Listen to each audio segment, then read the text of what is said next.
Hai teman-teman, selamat datang di IT News, tempatnya berita aktual dan fakta yang jarang diungkap media lain.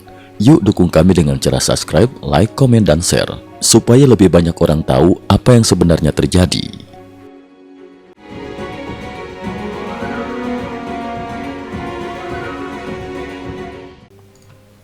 Salam pemirsa, Phnom Penh, Bangkok, Kuala Lumpur, 22 Desember 2025.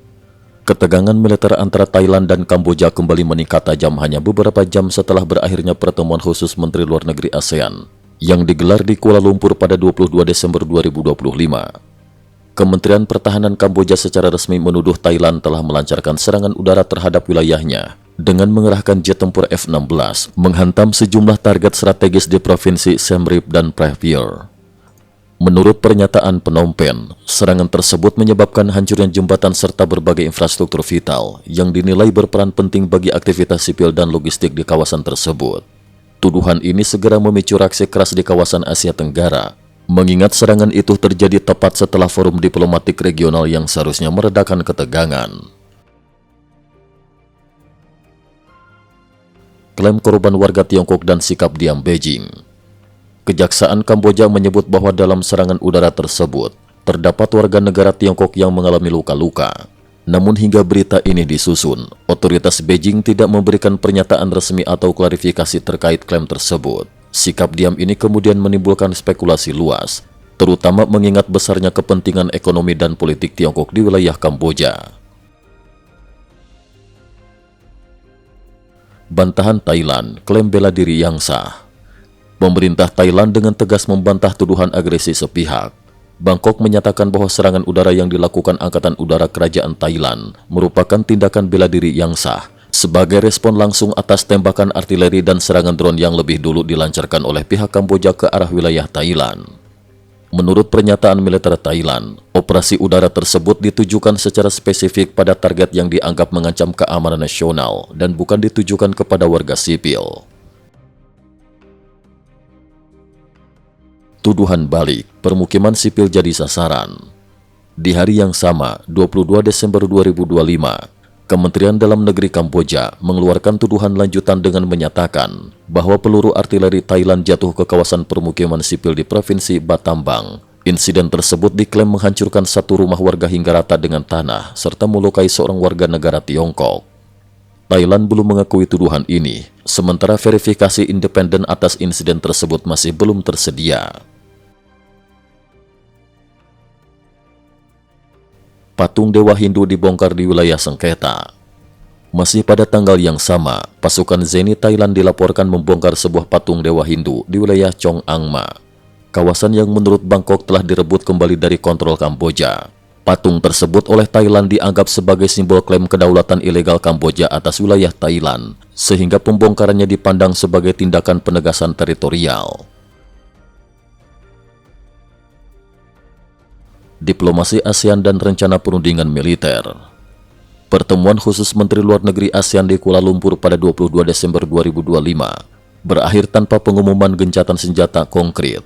Namun seusai pertemuan, Menteri Luar Negeri Thailand menyatakan bahwa Thailand dan Kamboja sepakat untuk menggelar perundingan militer melalui Komisi Perbatasan bersama pada 24 Desember 2025. Perundingan tersebut dirancang untuk membahas mekanisme teknis dan konkret guna memulihkan serta menjaga gencatan senjata yang berkelanjutan. Thailand menegaskan bahwa kesepakatan gencatan senjata sebelumnya dibuat terlalu tergesa-gesa, tanpa detail operasional yang jelas, sehingga sulit diterapkan di lapangan. Sebaliknya, pihak Kamboja menyatakan kesiapan untuk gencatan senjata tanpa syarat, sebuah pernyataan yang oleh Thailand dinilai tidak menyentuh akar persoalan keamanan. Pertemuan Bangkok-Beijing, sikap tegas Thailand. Pada 22 Desember 2025, Perdana Menteri Thailand, Anutin Karnavirakul, bertemu di Bangkok dengan Teng Si-chun, utusan khusus Tiongkok untuk urusan Asia. Dalam pertemuan tersebut, Anutin menegaskan bahwa posisi Thailand tidak berubah dan tetap berpegang pada syarat perdamaian yang telah diajukan. Teng Si-chun, menurut pernyataan resmi, hanya menyampaikan sikap prinsipil Beijing yang mengharapkan stabilitas dan perdamaian regional tanpa meminta Thailand untuk mengalah atau menarik pasukan. Menariknya, dalam pertemuan ini tidak ada pembahasan terbuka mengenai warga negara Tiongkok yang dilaporkan terluka, sebuah detail yang kembali memicu tanda tanya di kalangan pengamat. Langkah Kamboja ke PBB, pertarungan opini global. Tak lama berselang, Kamboja mengajukan laporan ke Perserikatan Bangsa-Bangsa, menuduh Thailand menggunakan taktik pengeras suara dan tekanan psikologis terhadap warga sipil. Meski kecil kemungkinan Dewan Keamanan PBB mengeluarkan putusan substantif, langkah ini dinilai sebagai strategi perang opini, bukan upaya hukum murni. Tujuan utamanya adalah membangun posisi moral dan mengumpulkan modal diplomatik untuk perundingan lanjutan. Kartu moral Thailand, perang melawan penipuan daring. Thailand secara terbuka menyadari bahwa kekuatan utamanya di panggung internasional terletak pada isu pemberantasan penipuan telekomunikasi dalam industri abu-abu. Dalam beberapa tahun terakhir, wilayah perbatasan Kamboja kerap dituding sebagai pusat penipuan daring, kasino ilegal, serta kejahatan lintas negara.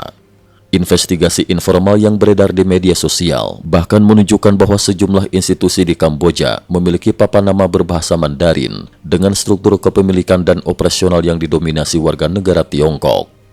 Selama operasi militer Thailand dapat dikemas sebagai operasi anti penipuan, opini internasional cenderung berpihak pada Bangkok. Namun jika muncul korban sipil atau tuduhan kerja paksa, narasi tersebut berisiko runtuh dan berubah menjadi tudingan agresi lintas batas. Reaksi publik Tiongkok, dukungan mengalir ke Thailand. Menariknya, gelombang dukungan justru muncul dari warganet Tiongkok. Ribuan komentar membanjiri akun resmi Kedutaan Besar Thailand di Weibo. Salah satu komentar yang viral berbunyi, "Pakai kartu saya saja, hajar para penipu itu." Upaya media pemerintah Tiongkok untuk merilis video propaganda militer juga berbalik arah. Kolom komentar dipenuhi sindiran dengan komentar paling populer berbunyi, "Siapapun yang menyerang Tiongkok akan dibalas Thailand," disertai sapaan sinis, "Sawadikap, keponakan-keponakan."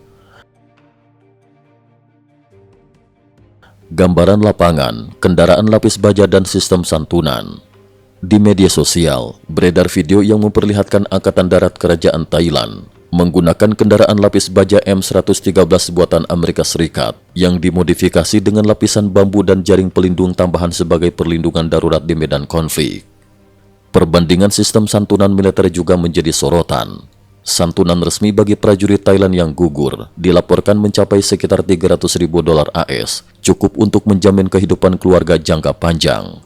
Di sisi lain, kompensasi yang diketahui di pihak Kamboja disebut jauh lebih kecil, umumnya berupa penghapusan cicilan rumah sekitar $20.000 AS, ditambah bantuan beras dan hunian sementara berukuran sekitar 10 meter persegi tanpa jaminan santunan besar yang berkelanjutan.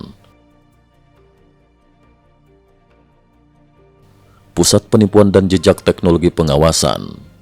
Di dalam kawasan pusat penipuan, umumnya dipasang kamera pengawas, kawat berduri, serta penjaga bersenjata untuk mencegah korban melarikan diri dan memastikan praktek kerja paksa berjalan.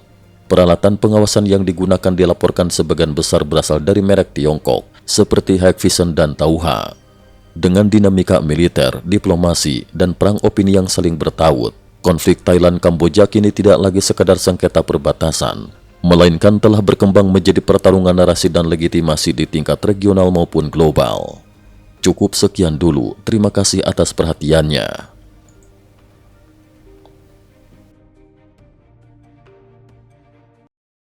IT News juga memiliki channel di platform kancing.com. Mohon kunjungan dan bantu subscribe agar bisa mengikuti perkembangan dunia tanpa batas. Terima kasih. Link kancing ada di dalam description.